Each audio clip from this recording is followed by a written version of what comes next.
കുണ്ടലിനി ശക്തിയുടെ storage ഹൗസായ 7 ചക്രങ്ങളെ internal yoga പ്രോസസ്സിലൂടെ മാത്രം activate ചെയ്യണം നിർബന്ധമില്ല. ചില സമയത്ത് പ്രകൃതിയിൽ നിന്നും നാച്ചുറലി അവൈലബിൾ ആവുന്ന വസ്തുക്കൾ ഉപയോഗിച്ചും ഇതിനെ ഒരു സ്റ്റിമുലേഷനിലേക്ക് എത്തിക്കാൻ സാധിക്കും. അതിന്റെ 2 ഉദാഹരണങ്ങളാണ് ശംഖുപുഷ്പവും കൂവളത്തിന്റെ ഇലയും.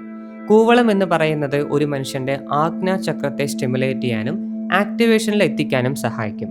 ഇനി ശംഖുപുഷ്പം കൃത്യമായിട്ട് ഉപയോഗിക്കാൻ അറിഞ്ഞു കഴിഞ്ഞാൽ ഒരു മനുഷ്യന്റെ വിശുദ്ധി ചക്രത്തെ സ്റ്റിമുലേറ്റ് ചെയ്യാനും ആക്ടിവേഷനിലേക്ക് കൊണ്ടുവരാനും സാധിക്കും.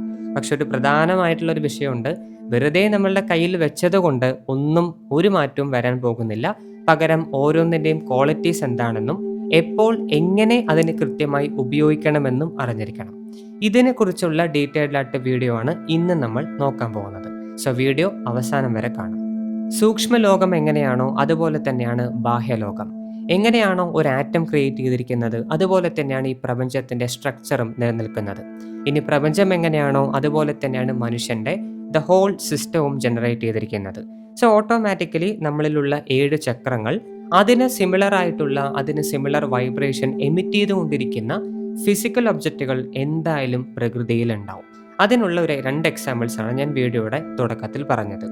ഇത് ഓരോന്നും എല്ലാ സമയത്തും ഇപ്പോൾ ശംഖുപുഷ്പത്തിന്റെ കാര്യം എടുക്കുകയാണെങ്കിൽ അതൊരു പ്രത്യേക സൈസിൽ ഒരു പ്രത്യേക വളർച്ചയിൽ എത്തിക്കഴിഞ്ഞാൽ കണ്ടിന്യൂസ്ലി വിശുദ്ധിയുടെ എനർജി എമിറ്റ് ചെയ്തുകൊണ്ടിരിക്കും.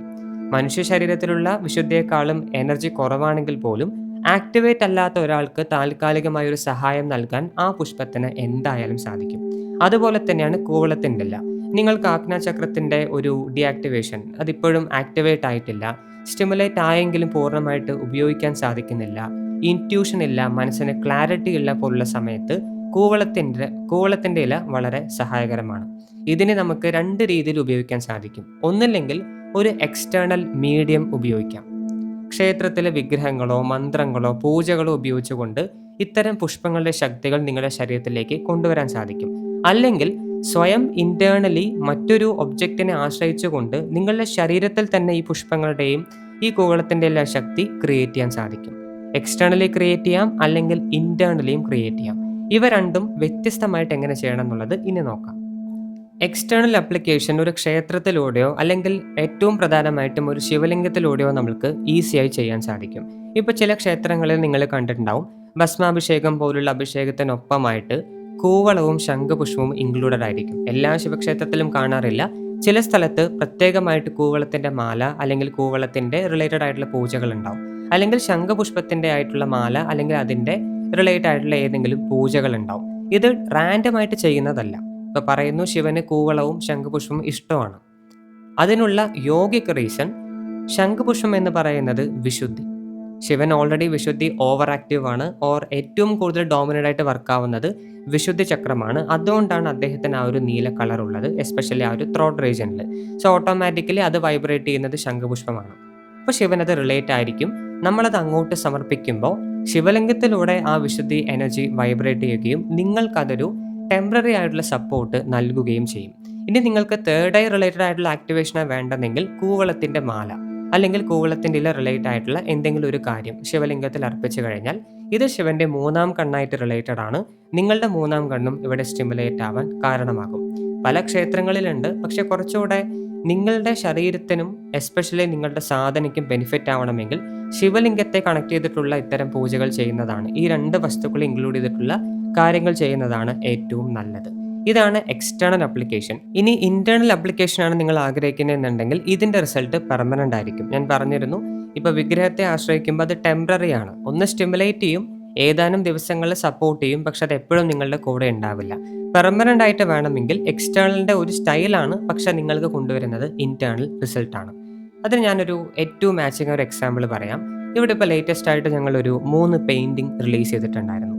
എൻ്റെ സ്വന്തം പാസ്റ്റ് ലൈഫ് ടൈം ആയ ചില ഒരു 3 ബാലയോഗി എന്ന് പറയുന്നൊരു രൂപമാണ്. അതിൻ്റെ 3 പെയിന്റിങ്സ് റിലീസ് ചെയ്തിട്ടുണ്ട്. ഓരോ പെയിന്റിങ്ങും ഓരോ ചക്രങ്ങളെ കണക്ട് ചെയ്തുള്ളതാണ്. അതിലൊരു പെയിന്റിംഗ് വിശുദ്ധി കണക്റ്റഡ് ആണ്, മറ്റൊരു പെയിന്റിംഗ് ആജ്ഞാചക്രത്തെ കണക്ട് ചെയ്തിട്ടുള്ളതാണ്, മറ്റൊരു പെയിന്റിംഗ് അനാഹത ആൻഡ് ഓൾസോ അപ്പർ ചക്രാസെ ഒരേ സമയം കണക്ട് ചെയ്യുന്ന ഒരു പെയിന്റിംഗ് ആണ്. അപ്പോൾ ഇത് വാങ്ങിച്ച ആൾക്കാർക്ക് കൊടുത്തിട്ടുള്ള ഒരു ഇൻസ്ട്രക്ഷൻ ആണ്, നിങ്ങളത് കറക്റ്റായിട്ട് പ്ലേസ് ചെയ്യുക. അതിനു മുൻപ് ചെറുതായിട്ടൊരു ബ്രാസ് പോലുള്ള മെറ്റൽ, ബ്രാസോ കോപ്പറോ ഏതെങ്കിലും ഒരു മെറ്റൽ ഉപയോഗിച്ചുള്ള ഒരു ചെറിയൊരു പോട്ട്, വെള്ളം നിറച്ച് നിങ്ങൾ പുഷ്പങ്ങളൊക്കെ വെക്കുന്ന ഒരു മെറ്റീരിയൽ കണ്ടിട്ടുണ്ടോ? ഒരു ബ്രാസ് മെറ്റീരിയലാണ് പൊതുവെ പോട്ട് പോലെ ഉണ്ടാവും. അതിൽ വെള്ളം നിറച്ച ശേഷം കൂവളത്തിൻ്റെ ഇല ഉണ്ടെങ്കിൽ അത്, ശംഖുപുഷ്പം ഉണ്ടെങ്കിൽ അത് ഈ പിക്ചേഴ്സിൻ്റെ ഫ്രണ്ടിൽ വെക്കുക. ദെൻ അതിന് തൊട്ട് താഴെ ഇരുന്ന് നിങ്ങളുടെ സാധന ചെയ്യുക എന്ന് പറഞ്ഞിട്ടുണ്ട്. ഇതിനർത്ഥം ഒരു വർഷിപ്പ് അല്ല. നമ്മൾ ആ ഒരു പിക്ചറിനെ പെയിൻറ് ചെയ്ത് അല്ലെങ്കിൽ ആ ഒരു ഫോമിനെ, ആ ഒരു പർട്ടിക്കുലർ മാനിഫെസ്റ്റേഷനെ നമ്മൾ പ്രാർത്ഥിച്ച് കാര്യങ്ങൾ നേടാൻ ശ്രമിക്കുകയല്ല. പകരം ആ പെയിൻറ്റിങ് ഓൾറെഡി ഇത്തരം ചക്രങ്ങൾ ചാർജഡ് ആണ്. ബാലയോഗി എന്ന് പറയുന്ന ആ ഒരു പാസ്റ്റ് ലൈഫ് ടൈം ഫോമിന് ഇത്തരം ചക്രാസ് നാച്ചുറലി ഡോമിനൻ്റ് ആണ്. സോ നമ്മൾ അവിടെ ഒരു പോട്ട് വെക്കുമ്പോൾ, അതിൽ കുറച്ച് വെള്ളം നിറച്ച് വെക്കുമ്പോൾ നമ്മളൊരു സ്റ്റേജ് കൊടുക്കുന്ന പോലെയാണ്. അദ്ദേഹത്തിലുള്ള ആ ഒരു എനർജി ഈ പോട്ടിലൂടെ വൈബ്രേറ്റ് ചെയ്യാനും നമ്മളതിൽ എന്തൊക്കെ വെച്ചിട്ടുണ്ട്? കൂവളവും ശംഖുപുഷ്പം എടുത്ത് വെച്ചിട്ടുണ്ട്. നാച്ചുറലി തേർഡ് ഐ ആൻഡ് വിശുദ്ധിയുടെ എനർജി ആയിരിക്കും ആ ഒരു പോട്ടിലൂടെ, വെള്ളത്തിലൂടെ റേഡിയേറ്റ് ചെയ്തുകൊണ്ടിരിക്കുക. അതിന് തൊട്ട് താഴെ ഇരുന്ന് എന്ത് സാധന പ്രോപ്പറായിട്ട് ചെയ്യുന്ന ഒരാളാണെങ്കിൽ, ദീക്ഷ കിട്ടി ചെയ്യുന്ന ആൾക്കാരാണെങ്കിൽ അവർക്ക് നാച്ചുറലി ഈ 2 ചക്രങ്ങളും സ്റ്റിമുലേറ്റ് ആയിക്കൊണ്ടേയിരിക്കും. എപ്പോഴൊക്കെ അവർ താഴെ വന്ന് മെഡിറ്റേറ്റ് ചെയ്യുന്നോ അപ്പോഴെല്ലാം ഇത് വർക്കാവും. ആൻഡ് ഓരോ ദിവസം അത് ചേഞ്ച് ചെയ്യാനുള്ള ഇൻസ്ട്രക്ഷൻ കൊടുത്തിട്ടുണ്ട്. അത് ചേഞ്ച് ചെയ്തുകൊണ്ടേയിരിക്കുമ്പോൾ അവർക്ക് പുതിയതായി ഡെയിലി സ്റ്റിമുലേഷൻ കിട്ടിക്കൊണ്ടിരിക്കും. നമ്മൾക്ക് ഡെയിലി ശിവലിംഗത്തിൽ പോയിട്ട് കൂവളം ശംഖുപുഷ്പം അർപ്പിക്കുന്നത് പ്രാക്ടിക്കൽ അല്ല. പക്ഷെ ഇങ്ങനത്തെ ഒരു സെറ്റപ്പ് അവിടെ ഉണ്ടെങ്കിൽ, നമുക്ക് വീട്ടിൽ തന്നെ ആ ഒരു കോൺസെൻട്രേറ്റഡ് എനർജൈസ്ഡ് ഫോം ഉണ്ടെങ്കിൽ ഇത് ഡെയിലി നമുക്ക് സ്റ്റിമുലേറ്റ് ചെയ്യാനും നമ്മുടെ മെഡിറ്റേഷൻ ലെവൽ ഇമ്പ്രൂവ് ചെയ്യാനുമുള്ളൊരു സാധ്യതയാണ്. ഇതാണ് ഇൻറ്റേർണൽ അപ്ലിക്കേഷൻ്റെ ഒരു ബെസ്റ്റ് അവൈലബിൾ എക്സാമ്പിൾ. നൗ ഇത് കേട്ട് നമ്മൾക്ക് ഇൻറ്റേർണൽ ആണ് ബെസ്റ്റ്, എക്സ്റ്റേണൽ ആണ് ബെസ്റ്റ് എന്ന് തരംതിരിക്കേണ്ട ആവശ്യമില്ല. ഈ 2 വസ്തുക്കൾക്കും കുണ്ടലിനി ശക്തിയെ സ്റ്റിമുലേറ്റ് ചെയ്യാനുള്ള പവർ ഉണ്ട്, എസ്പെഷ്യലി ഈ 2 ചക്രങ്ങൾ. ഇതിൽ നിങ്ങൾക്ക് ഏതാണ് കുറച്ചുകൂടെ സ്യൂട്ടബിൾ? നിങ്ങളൊരു ബിഗിനർ ആണെങ്കിൽ എപ്പോഴും എക്സ്റ്റേണൽ അപ്ലിക്കേഷൻ ഡിപ്പെൻഡ് ചെയ്യുക. ക്ഷേത്രങ്ങളും അതുപയോഗിച്ചുകൊണ്ട് മുന്നോട്ട് പോവുക. നിങ്ങൾക്ക് സാധനയൊക്കെ ചെയ്ത് ഇവിടെ നിന്ന് തന്നെയല്ല, ഏതെങ്കിലും സ്ഥലത്ത് നിന്ന് മെഡിറ്റേഷനൊക്കെ വർഷങ്ങളോളം പ്രാക്ടീസ് ചെയ്ത് അനുഭവമുള്ളവർ, മിനിമം 1 to 2 years ഒക്കെ എക്സ്പീരിയൻസ് ഉള്ളവർ, ഇവിടെ ദീക്ഷ കിട്ടവരൊക്കെ മസ്റ്റായിട്ടും ഇൻറ്റേർണൽ അപ്ലിക്കേഷൻ ശ്രമിക്കാൻ നോക്കുക. ഡെയിലി നിങ്ങൾക്കൊരു സപ്പോർട്ട് കിട്ടിക്കൊണ്ടിരിക്കുകയാണ്. ടെമ്പററി നമുക്ക് സപ്പോർട്ടാണ്, ബട്ട് അത് ബിഗിനേഴ്സിനാണ് സ്യൂട്ടബിൾ. കുറച്ചുകൂടെ അഡ്വാൻസ് ആയിട്ട് പോകുന്ന ആൾക്കാർ, ഡീപ്പായിട്ട് സാധനയ്ക്ക് സമർപ്പിക്കുന്ന ആൾക്കാർ ഇൻറ്റേർണൽ അപ്ലിക്കേഷനെ ഡിപ്പെൻഡ് ചെയ്യുക. അതിനുള്ള ഏറ്റവും സഹായകരമായ 2 വസ്തുക്കളാണ് ശംഖുപുഷ്പം ആൻഡ് കൂവളം.